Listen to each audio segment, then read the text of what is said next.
আগের ভিডিও থেকে তোমরা অলরেডি জেনেই গিয়েছো যে আমি গিয়েছিলাম বড় বাজার, আর বাড়ি ফিরে এত মাথা ব্যথা হচ্ছিল না সে কি বলবো। হ্যালো এভরিওয়ান, আমি পিয়ালিয়া নিয়ে চলে এসেছি একটা নতুন ব্লগ। আর এই ব্লগে দেখাবো যে কি কি কিনেছি বড় বাজার থেকে।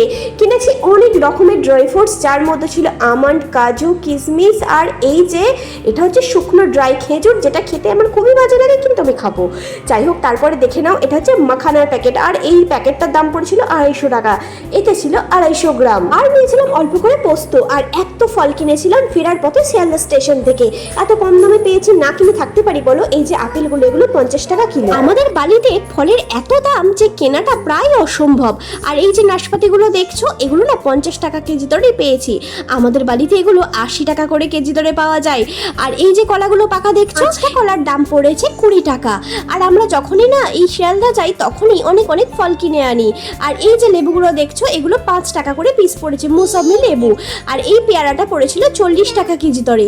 আর সব থেকে আকর্ষণ বড় হচ্ছে এই আনারস দুটো। এর আগের বার বড় বসে শিয়ালদা যখন গিয়েছিল তখন 60 টাকার একটা আনারস এনেছিল, সেটা এত মিষ্টি ছিল, এত রস ছিল সে কি বলবো।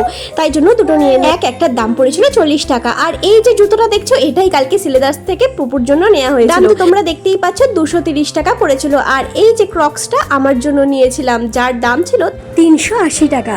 তোমাদের ভিডিওটা কেমন লাগলো? ভালো লাগলে লাইক, কমেন্ট, শেয়ার আর আমার চ্যানেলটা সাবস্ক্রাইব করো।